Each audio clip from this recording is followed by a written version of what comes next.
Car Iram जो है ना ये अब खुलकर उसामा के सामने आना शुरू हो चुकी है और इस मामले पे अब उसामा भी इरम के साथ नफरत करना शुरू हो चुका है, क्योंकि उसामा को इस बात का पता लग चुका है कि भाई इरम ने रिश्ता जो है इसे जानबूझकर वलीद के साथ ख़त्म किया है।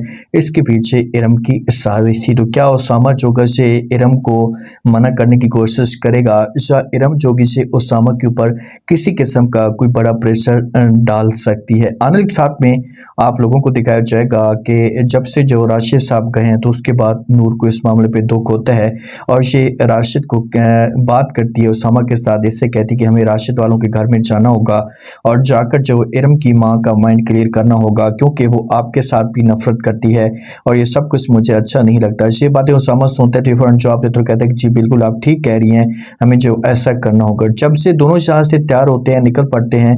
अब ये जब घर के अंदर जाते हैं तो पहले इरम के साथ इनका टाकरा होता है। तो इरम के साथ जब इस किस्म की जब वो नज़र पड़ती है तो इरम को बिल्कुल भी अच्छा नहीं लगता। लेकिन उसामा और नूर दोनों अंदर चले जाते हैं और जब देखती है इरम की माँ तो इसे नूर के ऊपर गुस्सा करना शुरू कर देती है। अब नूर की माँ ये समझती है, जो इरम की माँ वो ये समझती है कि भाई नूर की वजह से जो फहाद के साथ ऐसा हुआ, अब नूर की वजह से इरम के साथ भी वैसा का वैसा हो रहा है। तो इसे नूर के ऊपर गुस्सा करती है, इसे साफ अल्फाज में मना कर देती है और कहती है कि तुम यहाँ पर क्या लेने के लिए आई हो, जब मैंने आपको मना भी कर दिया था, आपके साथ रिश्ता ये ख़त्म भी कर दिया था कि भाई आप लोगों ने यहाँ पर नहीं आना, तो फिर आप लोग क्यों यहाँ पर आए हो, चाहते क्या हो। तो उसामा जो होता है ना, नूर तो चुप होती है, उसामा जो होता है समझाने की कोशिश करते और कहते हैं कि आंटी जी जैसा भी आप लोग समझने की कोशिश करें ऐसा कुछ भी नहीं है, प्लीज़ आप लोग मेरा यकीन, कभी भी आप लोगों को ऐसे धोखा नहीं दे सकता, इरम मेरी बहन है, प्लीज़ ऐसा मत सोचें। तो आगे से जब से बातें सुनती है इरम की माँ तो ये उसामा को जवाब देती है और कहती है कि उसामा तुम बहुत मासूम बनने की कोशिश करते हो या मासूम बनते हो।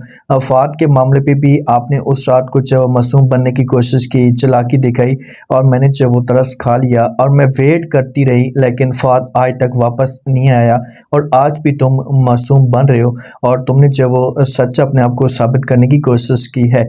ये बातें जब उसामा सुनेगा तो उसामा को दुख होगा, क्योंकि उसामा ने कभी भी इस कार के बारे में गलत नहीं सोचा। उसामा ने कभी भी ये नहीं सोचा कि भाई इससे जो घर है इससे बर्बाद हो, चाहे इस घर में किसी किस्म का कोई नुकसान हो। वो बेचारा तो इस घर को बनाने की कोशिश कर रहा है, लेकिन उसके साथ जो कुछ भी हो रहा है इससे गलत हो रहा है। अब यहाँ पर कुछ वक्त ये लोग गुजारेंगे और उसके बाद ये लोग यहाँ से जाने का फैसला करेंगे। जब जाएंगे तो आगे से इरम का इनके साथ टाकरा होगा।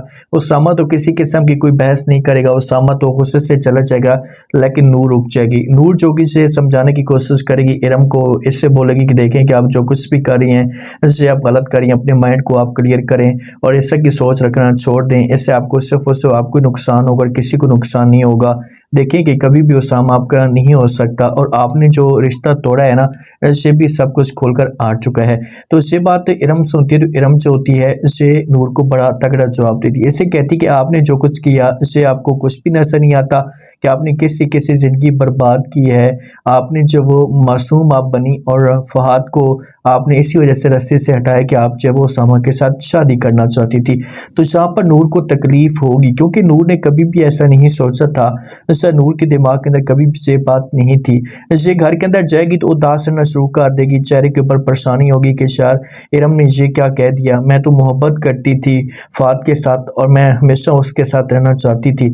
जो माँ होती है ना उसे इरम को ताने देती है, इरम को बातें सुनाती है कि आप जो गलत आपने जो किया इससे गलत किया और आपने जानबूझकर उसामा के साथ शादी करने के लिए इसे नाटक रचाया कि मेरा जो रिश्ता ये वलीद के साथ ख़त्म हो जाए। जब मेरा रिश्ता वलीद के साथ ख़त्म होगा तो उसके बाद जो मुझे खुलकर मौका मिलेगा और मैं उसामा को अपने जाल में फंसाने की कोशिश करूंगी। अब उसामा इसकी बातों में नहीं आएगा, लेकिन इसके पास पता है और ये पता जो हसूत में चलाने की कोशिश करेगी। कुछ टाइम के बाद कुछ रिश्ते वाली आती हैं।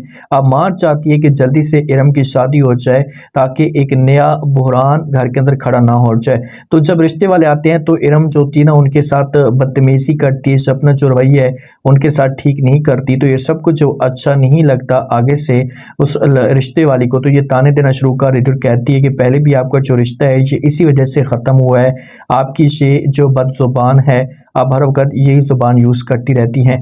तो इरम को गुस्सा आएगा, इरम तो यहाँ से चली जाएगी, लेकिन मार्च होगी, इसे समझाने की कोशिश करेगी, इसे बोलेगी कि प्लीज़ मैं इरम की जगह से आपसे रिक्वेस्ट करती हूँ, माफ़ी मांगती हूँ, आप इस बात को जो दिल पे ना लें, लेकिन जो जल्दी से कुछ करें। हो सकता है कि वलीद की माँ को समझाने की कोशिश करी।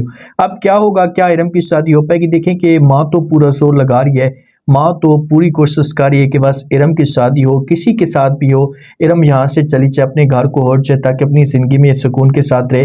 लेकिन आगे से जो इरम है, इसे तो अपनी ज़िद पे कायम व दायम है। ज़ारा के सामने भी सब कुछ खुलकर आ चुका है और ज़ारा जो होती है, इससे बात भी करती अपनी माँ के साथ। अपनी माँ कहती कि माँ जी, मैंने कभी भी नहीं सोचा था कि इरम इतनी तेज़ और चालाक हो सकती है, उसामा के बारे में ऐसा की सोच रख सकती है। तो आगे से माँ जब से बात सुनेगी, उसामा की ज़ारा के से जवाब देगी और कहेगी कि चलो अब तो आपको इस बात का पता लग चुका है, अब तो आपके सामने सब कुछ खुलकर आ चुका है कि इरम की सोच क्या है और वो क्या करना चाहती है। देखिए कि इरम जोगी ना इसे उसामा को एक ही तरीके से ब्लैकमेल कर सकती है, और वो है कि शेष के पास आएगी, खुलकर बात करेगी कि मेरी जो ज़िंदगी है, इसे आपकी वजह से बर्बाद हुई है, मेरा वालिद आपकी वजह से हमें छोड़ कर गया, और मेरा जो भाई है, इसे भी आपके साथ आपकी गलती की वजह से सब कुछ हुआ है। तो अगर आपने मेरे साथ शादी ना की तो मैं अपने आप को ख़त्म कर दूंगी। ये जो बहाना है, इसे है इरम के पास, और ऐसा से ये ब्लैकमेल कर सकती है उसामा को।